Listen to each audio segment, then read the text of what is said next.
English with Deck. Hey guys, I hope everyone is having a fabulous time. Dun, dun, dun. It is Deck English's Deck here with another fun, fabulous, fantastic episode of English with Deck. Do, do, do, do, do, do. Boom! Okay, and today I want to talk about nothing other than voices. Voices, voices, voices, voices. Well, what's a voice? Some of you may be asking. A voice is the thing that comes out of your mouth, the sound that comes out of your mouth, and you want to when you are talking. So some people have quite a deep voice. Some people have a high voice. Some people speak very slowly and use measured words. And some people talk very fast. Some people have a very fast way of speaking, which you may or may not be able to understand. If you can understand this, well, all the more to you. That is a fair achievement, in my opinion.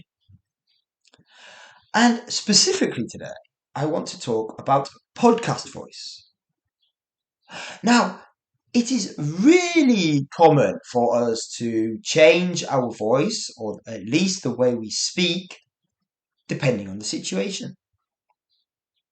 So whether you're at home or at work is very common,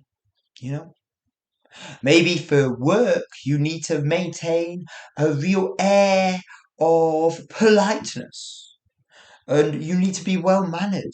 So your voice might also go into that territory. Maybe you will sound like this, or maybe you have to answer the phone very regularly. So you don't sound like this more, but you sound, oh, hello there. Hey, how can I help you? You pronounce a lot of the vowel sounds a lot more. And if you teach, for example, young learners, you might be a bit more sing-song in your voice. And you might have a bit more of a slow voice. Whereas if you teach adult learners, maybe you pause at the right moments, at the appropriate times, but you speak more in a more measured but faster pace. And, everyone has a different voice to start with, but we do adjust our voices for different situations. And it's quite interesting how when I am speaking with you guys now, this is obviously the voice I use. But when you hear this voice, well, what image comes to mind? How do you picture the face that this voice belongs to? Do you picture a handsome, strong, strapping young man with a full beard, maybe a very intelligent looking person, or maybe someone who looks a bit rough around the edges, a little worse for wear, maybe missing some teeth? Which image comes to mind?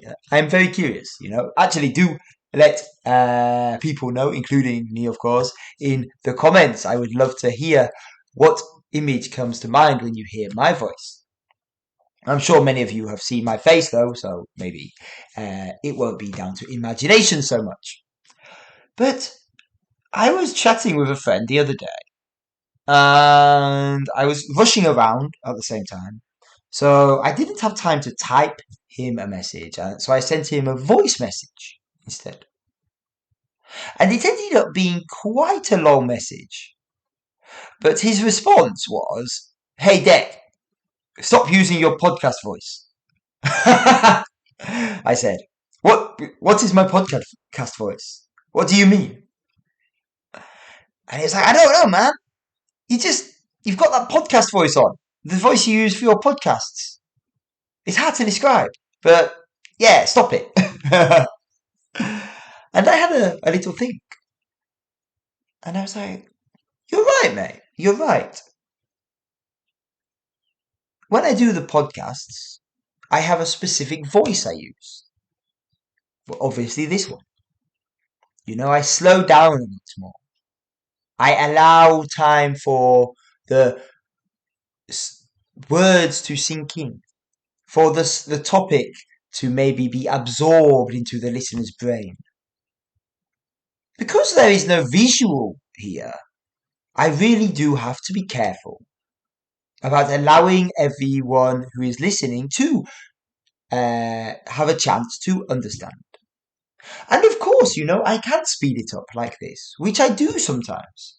If you have noticed, some episodes are faster than others. Some episodes are a lot slower than others.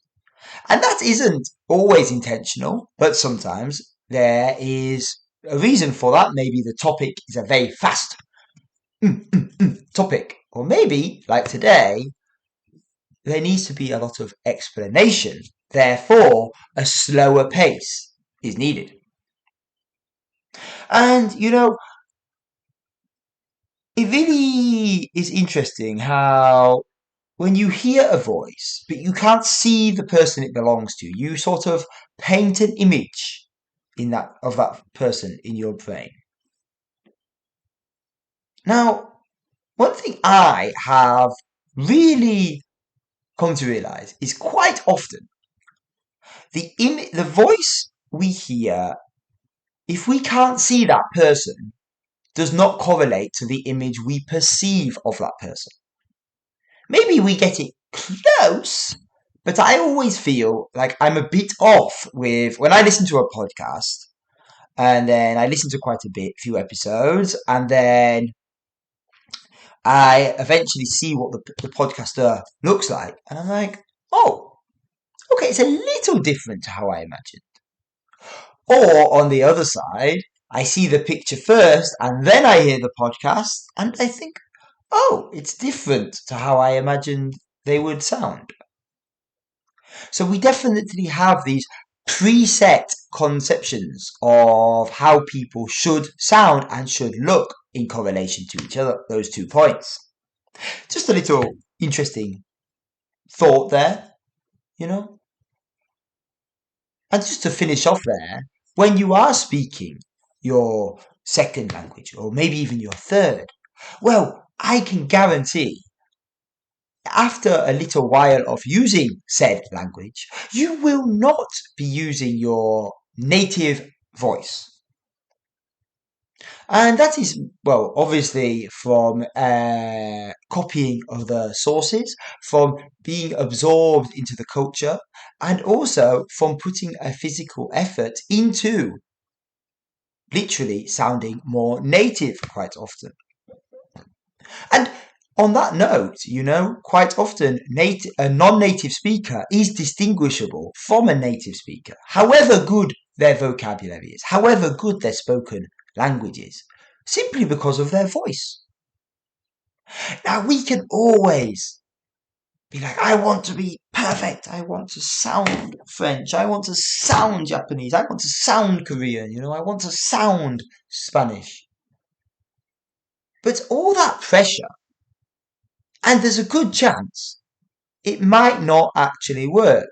So in my opinion, a little less pressure on yourself about that fact, and you never know, more progress might be made by doing a little less. If that makes sense. It's a little confusing, but basically, if you try a little less, there's potential for you to subconsciously actually achieve what you were trying to achieve before without trying as hard. And that is simply because you're not thinking about it so much. Anyway, that is definitely a topic for another day in more detail, and I hope that you have enjoyed today's episode. And of course, let people know in the comments what you think about your voice and how you sound, and do you use a different voice for different situations? It would be really fun to find out if there is a trend, between industries or countries, etc.